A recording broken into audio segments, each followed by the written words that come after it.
Jusqu'à 9 heures, Good Morning Business. On va parler automobile, on va parler équipementier automobile. Vous savez qu'aujourd'hui, c'est 85% du prix de revient d'un véhicule. Ce sont les équipementiers qui y contribuent. Claude Cham, vous êtes président justement des industries des équipements pour véhicules. Bonjour, merci d'être avec nous. On a plein de questions à vous poser. La situation des équipementiers après cette année de crise 2020. On va commencer quand même par la pénurie des semi-conducteurs, parce que vous serez ce soir à la réunion à Bercy avec la ministre de l'Industrie, Agnès Pannier-Runacher, qui sera avec nous dans une heure. Qu'est-ce qui s'est passé dans le monde pour que tout d'un coup, les constructeurs automobiles n'aient pas les composants électroniques nécessaires pour faire tourner les usines? Renault et Stellantis vont arrêter ou ralentir les chaînes de production. Eh bien, ce qui s'est passé, c'est la conjonction de plusieurs phénomènes. Il faut savoir que l'industrie automobile dans les semi-conducteurs ne représente pas plus de 10% de la demande mondiale. Donc ce n'est pas des bons clients, en quelque sorte. Ce pas les premiers clients. Et donc, en conséquence de quoi, là où la crise s'est passée en fin de premier trimestre 2020, la chute a été brutale, plus de 10%, alors que la demande de semi-conducteurs a continué à croître de plus de 14%. Donc vous avez... À cause des téléphones portables, des ordinateurs, de tout ça. La 5G, etc., etc. Donc eh bien, il y a eu un shift d'approvisionnement qui s'est passé, et maintenant, pour réallouer tout cela, eh ben, ça va prendre du temps. Cette réunion ce soir à Bercy, vous en attendez quoi concrètement? Et est-ce que c'est la France qui peut apporter une réponse, ou il faut que ce soit fait au niveau européen? Bon, je pense que ça doit être fait au niveau européen, je pense même que ça doit être fait au niveau mondial. Ce que j'en attends, c'est que j'attends que le pouvoir public français nous aide à avoir le maximum de transparence, de vérité, dans la façon dont les choses peuvent s'allouer aujourd'hui, dans la mesure où il faut que tout le monde parle à tout le monde de telle façon à ce qu'on sache bien ce qu'il faut faire. C'est-à-dire, Claude Cham, que vous estimez que l'industrie automobile est défavorisée par les fabricants de semi-conducteurs et de puces, c'est-à-dire que vous dites que on ne nous sert pas comme on devrait nous servir et on est en train d'arrêter nos usines. Défavoriser, c'est pas le mot. L'économie et l'économie, l'industrie et l'industrie. Quand vous avez une chaîne de production qui commence par la production de wafers, les wafers se produisent essentiellement à Taïwan, et que vous en avez un qui représente plus de 50% de la production, que ça bloque à cet endroit-là, bah, il faut débloquer le bottleneck. Mais est-ce qu'il ne faut pas aussi qu'on ait des fabricants de semi-conducteurs européens? On voit que les États-Unis s'en soucient, ils sont en train de relocaliser des usines de semi-conducteurs sur le sol américain.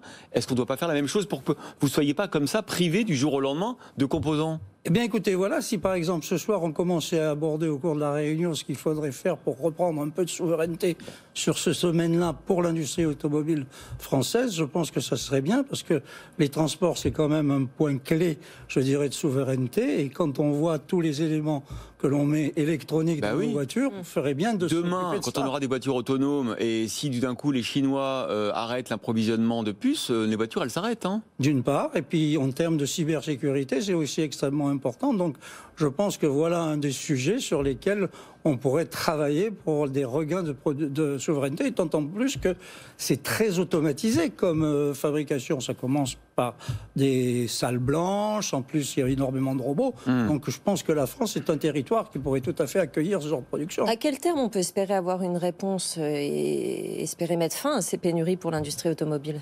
Bon, je pense que ça va durer, je dirais, plusieurs semaines. On ne peut pas attendre la réponse immédiate, étant entendu que pour réallouer tout ça, ça va prendre quand même un peu de temps, et je pense que ça va prendre plusieurs semaines. C'est très embêtant, parce que combien de véhicules ne seront pas produits du coup?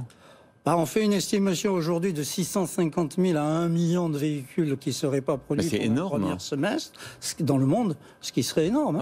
Oui, ce qui serait énorme. Effectivement, regardez, déjà Ford a arrêté le F-150, Volkswagen a stoppé des chaînes de production, Renault et Peugeot sont touchés, donc tout le monde sera touché. Cela s'ajoute à une année de crise comme on en a peu connu, 2020. Comment vous sortez de 2020 les équipementiers pour véhicules? Quel est votre bilan?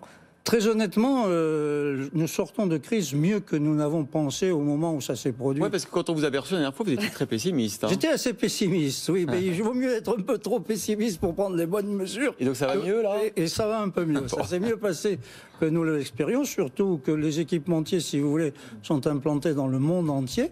L'Asie ayant repris beaucoup plus tôt que l'Europe, on a profité de la reprise de la Chine assez rapidement, donc la fin de l'année a été moins mauvaise que nous l'anticipions. Dans 3 quarts d'heure, à votre place, il y aura la ministre de l'Industrie, Agnès Pannier-Runacher.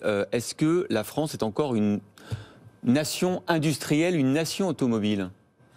Elle est encore une nation automobile, mais en valeur relative par rapport au reste du monde, elle devient une petite nation automobile, puisque quand on voit l'arrivée de la Chine, qui est devenue le premier marché du monde, le premier producteur mondial, on voit que le barycentre de l'industrie automobile s'est transféré vers l'Asie, l'Océanie, etc. Qu'est-ce qu'il faudrait faire pour produire davantage d'automobiles et de composants automobiles en France? La première chose à faire, c'est redonner à la France de la compétitivité. Et on fait quoi? Et donc, il faut que l'on continue l'effort qui vient d'être commencé en baissant les impôts de production, en réallouant la fiscalité de telle façon à ce que l'on puisse implanter des usines sur notre territoire. Et à ce moment-là, on pourra reconquérir. La deuxième chose, c'est que je pense qu'aujourd'hui, on va vendre plus de mobilité que de voitures. Je crois que l'avenir de l'industrie, c'est vendre de la mobilité. Je pense que la France peut jouer tout à fait sa partie dans cette nouvelle étape et cette nouvelle aventure de la mobilité.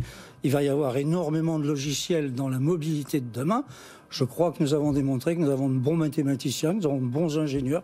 Et donc la France peut jouer cette partie en voyant plus large. Et puis, troisièmement, la France est au cœur de l'Europe, c'est le premier marché du monde. Eh bien, écoutez, à ce moment-là, avec des partenaires comme les Allemands qui ont un leadership technologique aujourd'hui dans l'automobile, je crois qu'on pourrait faire des bons partenariats. On vient d'en avoir un avec l'Italie qui ne s'est pas si mal terminé. Avec Stellantis. Merci beaucoup Claude Cham, président de la Fédération des instruments, des industries, des équipements pour véhicules, d'avoir été avec nous ce matin. Il est 7h30, c'est l'heure du journal.